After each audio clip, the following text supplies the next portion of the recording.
Hey there, pitches. Welcome to the Go Pitch Yourself podcast with me, Angie Trueblood, a self-proclaimed podcast junkie. I'm on a mission to rid the world of the crappy pitches that are filling up inboxes everywhere. Want to help? Then let's get pitching.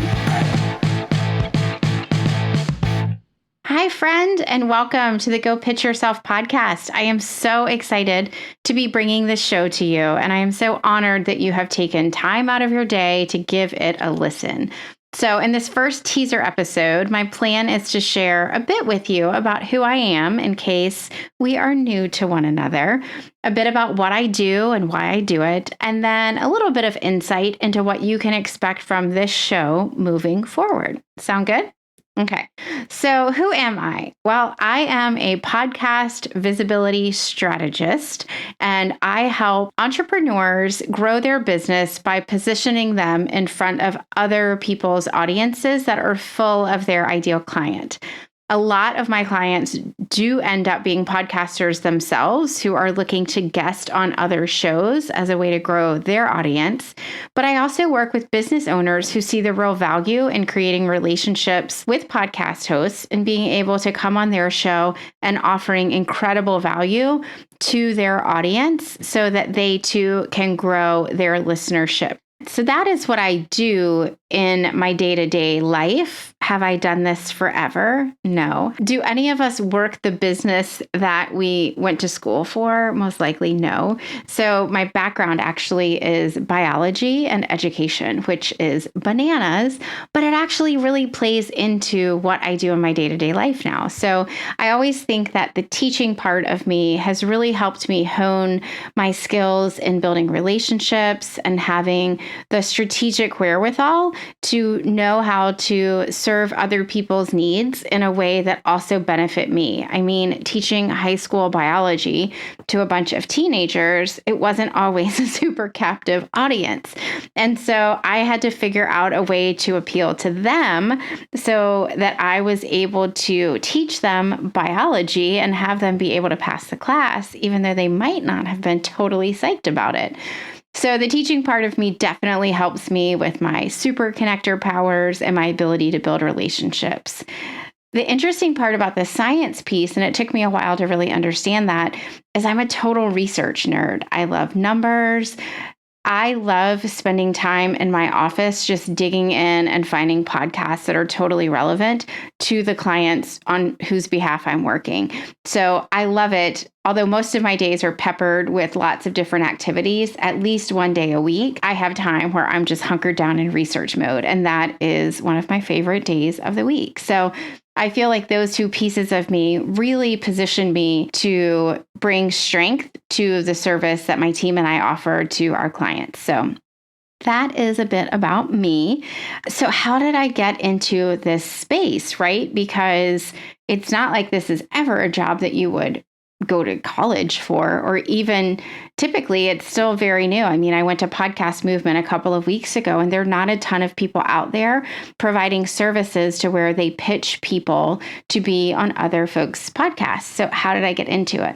Well, a couple of years ago, 5 years ago now, actually, I decided to leave my outside sales job to come home to be with my kiddos, who at that point were 2 and 4. I just felt really pulled to be able to transition home and work from home around their schedule. And I feel really lucky that my husband and I were able to kind of pull everything together, make some really big sacrifices, and bring me home. So when I did that, I actually transitioned into a direct sales company, which I think for a lot of women, when we think about the idea of leaving our traditional job and then coming home to work, I know for me, I wasn't able to envision building a business from the ground up at that time. I just didn't have the resources. I needed to be able to hit the ground running.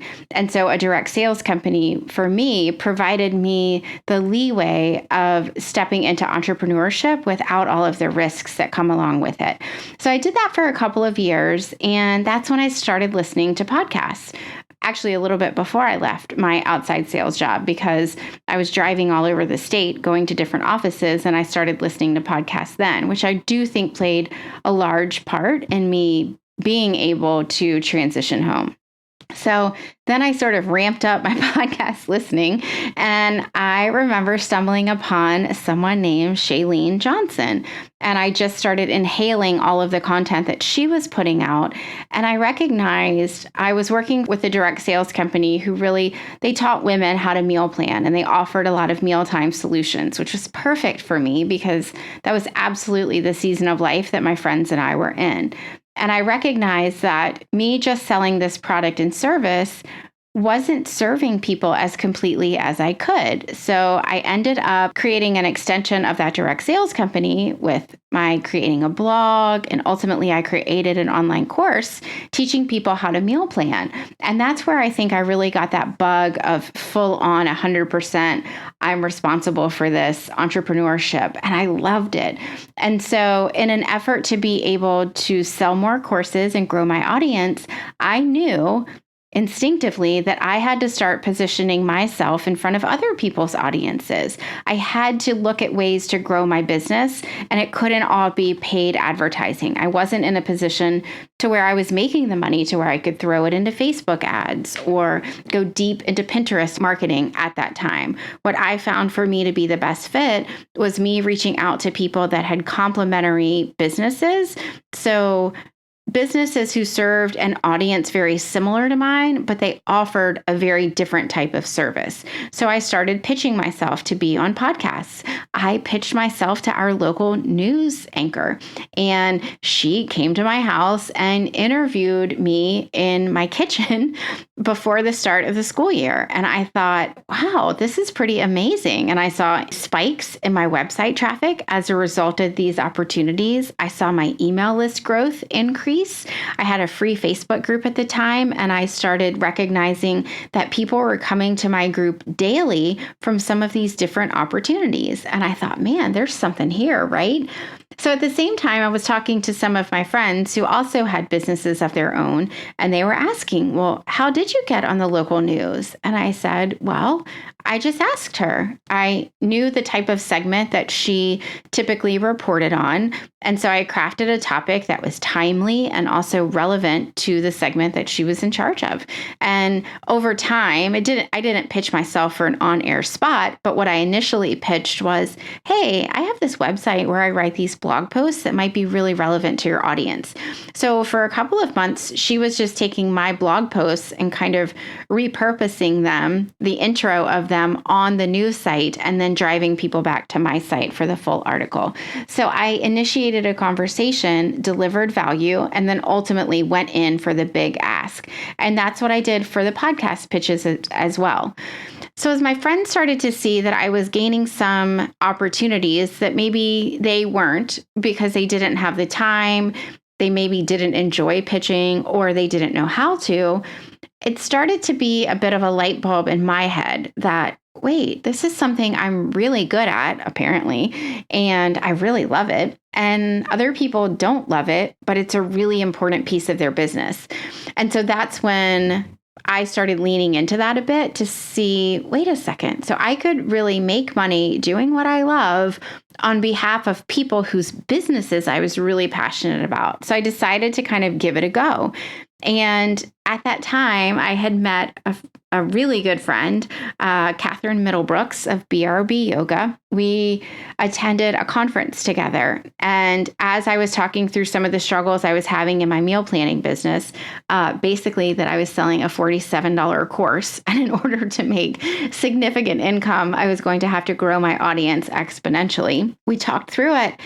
And she said, Angie, I just don't think your gift is meal planning. I think you have something else to be able to give.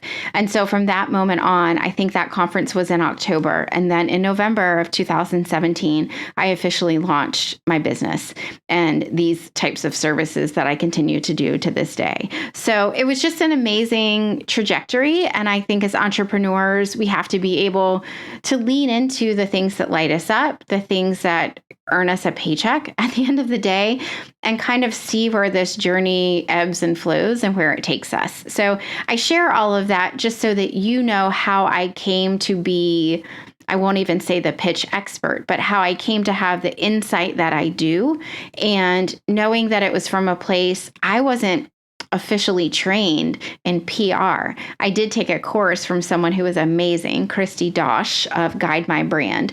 And that course and that program really helped fill in the holes for me of things that didn't come instinctually and really helped me understand the logistics of pitching some different types of outlets. But just know that I wasn't formally trained in this, and everything I learned was either through Christy or through trial and error on my own business, or unfortunately, my clients as well. So that is actually going to be a really important thing to keep in mind as you flow through the podcast with me, because I will be asking experts in some of these different outlets to come on so that we can pull back the curtain and we can learn some of the insider tips that we don't know as people on the outside who are pitching. So, fast forward to today, and I am a podcast visibility strategist. I have honed down the platform that I love the most. That is the one that I do believe helps entrepreneurs gain the most traction in the quickest way possible with the most longevity. And so I serve my clients in one of two ways. I either fully prepare them or someone on their team to go off and pitch themselves. So we do all of the legwork of creating their strategy and a pitch with amazing pitch topics that will convert. Or my team and I work together in a concierge level partnership with our clients, and we handle every single part of their podcast pitching, from the strategy to pitching and follow up to even interview prep. We handle all of that so that the clients just need to show up, do their thing, and then call it a day. So that's really how focused my business is right now. And so you might be thinking, well, wait, you said you were on the local news. Why are you not pitching your clients for the local news? And honestly, I have done that. And what I have realized, there are so many different types of earned opportunities that entrepreneurs can pitch themselves for. And we will talk through all of them at some point. But for me to be able to serve my clients the best, I really needed to hone in and create some depth of relationships. With podcast hosts, I really needed to learn the industry and learn what people were looking for, learn podcasting itself. I just went to Podcast Movement and learned so much just about podcasting as an industry and a business. And I feel like that's a really important differentiator when you're looking for an expert to pitch you, as opposed to someone that might be on your team and they're doing a service for you, but they're not deeply embedded in that industry. So for me, I chose podcasts primarily because, one, I love them and am a podcast junkie. Again, that was the medium that gave me sort of the impetus to start thinking, wait, could I leave this job and come home and still be able to help support my family and contribute? So to me, I have this soft spot in my heart for podcasts. Secondly, I chose podcasts because I'm pretty good at it, right? So podcast pitching is so much of a relationship sport, and that is who I am at my core. I would much rather develop a depth of relationships with a few people and learn how to pitch the masses in a way that connects and ultimately convert those folks to colleagues as well, than have to learn all of the editors of a million different print and online magazines and never get a chance to really fully understand what it is they're bringing to the table. So I love podcasts because it's so high on the relationship part of business. And often my clients walk away after they have been interviewed on a podcast. It's not uncommon for them to walk away with that host as a new friend, as a new referral source, or being invited into their community to share their expertise in a more long-term way as a bonus in a course, for instance. So I just love the people part of podcasting, because at the end of the day, what I'm doing is basically introducing two people to one another and forcing them to have a conversation. It's amazing. And then lastly, it's pretty profitable for me. So I think for anyone listening you're most likely not in the same space that I'm in, but I think a key indicator of a great direction for you to lean into as a business owner is a skill or a service that you are really good at and enjoy, and overlap that with that skill being one that a lot of other people aren't good at or don't enjoy. If you can find one service that fits that bill, most likely it's going to be highly enjoyable and profitable for you. So for me, I love what I do, and a lot of people hate doing it. And since I'm pretty good at it, it ends up being a great win-win for me and my clients. So that's really it's not super complicated why I chose podcasts. I love it. I'm good at it, and it makes money.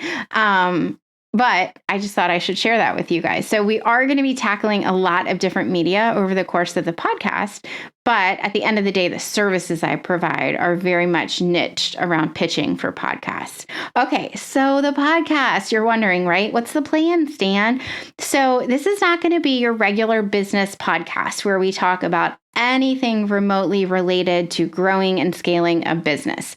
So honestly, I'm not going to have anyone on this show that's offering us something like Instagram strategy or Pinterest marketing or money mindset, unless it has a direct tie to helping you grow your business by earning opportunities to get in front of new audiences. So the deal is, at Go Pitch Yourself, we are focusing on helping you grow your business by positioning yourself in front of other people's audiences. We call it's not OPP. We're down in OPA, right? Other people's audiences. Keep that front of mind. That's it. If you're interested in learning about ads, it's not going to happen on this show.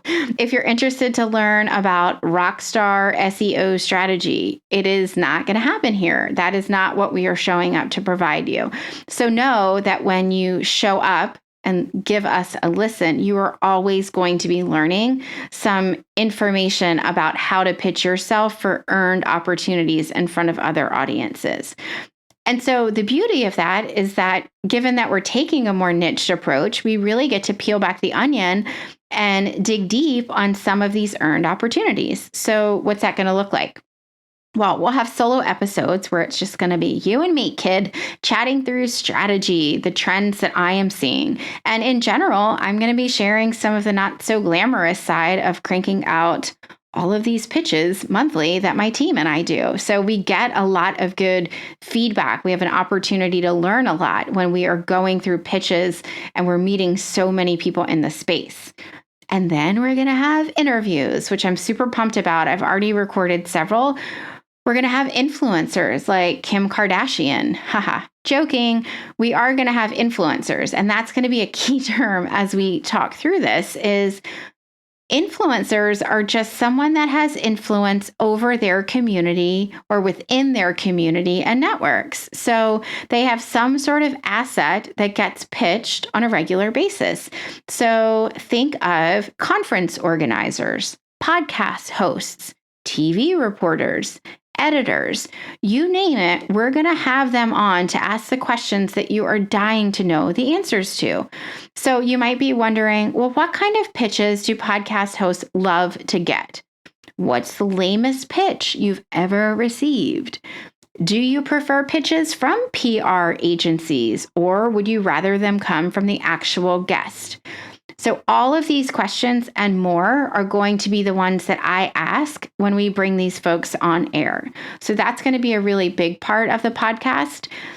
And then the other flip side of the interviews is I'm also going to bring on people that can help support you in knocking those opportunities out of the park once you earn them. So let's say you land your first speaking gig. Awesome. But you don't actually have a talk mapped out yet. I've totally been guilty of this. I've totally pitched myself for speaking opportunities and come up with a really great sort of abstract on my talk, gotten it, and then been like, oh crap, now I've got to actually write the talk. We're going to have a speaking coach on, and she's going to help point us in the right direction of how to craft that talk. Maybe you're not sure how to leverage a podcast interview so that at the end of it, you earn clients, but you don't sound like a total slime ball throughout the course of the interview.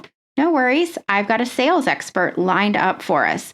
So let's imagine that you do land a spot on your local news. One of the questions that I get asked the most from people who get on TV is, but what do I wear? I don't know what to wear. I've got you covered. I have someone coming on who is an expert at wardrobe styling, and she also has been on TV. So it'll be amazing what she's able to bring to the table. So all of these different support folks are going to come on too, so that you're not left in the cold once you earn the opportunity that you pitch yourself for. So that's what's on the horizon. So much good stuff planned. I cannot wait to release it all. I can't wait to get feedback from you all as we go through some of the episodes to see what you love. Please don't say you hate anything, but what you would prefer to hear less of, and to really build this out to be an incredible resource for you. So thank you so much for tuning into this episode, friend. If you are loving what you think is coming on Go Pitch Yourself, well, one, you're going to be excited to know that the next episode is already available, so you can turn around and go listen to it. I am going to be sharing all of the reasons that you should be pitching yourself for podcast interviews. And I did mention that that is the platform that I focus my business around, and that I also have a slight love affair with them. So please listen.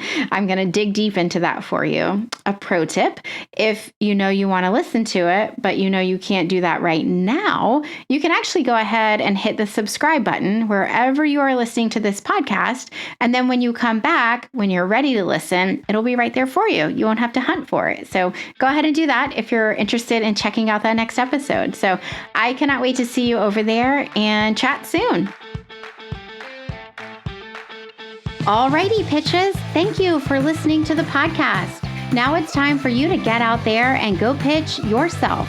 Want a team of cheerleaders rooting you on while you do? Then pop on over and join our free Facebook community, Go Pitch Yourself. It's full of entrepreneurs just like you who are stepping up, being seen, and supporting each other along the way. Don't forget to head on over to the website for show notes, downloads, and links to any resources we mentioned in this episode. The website is angietrueblood.com/podcast. Happy pitching!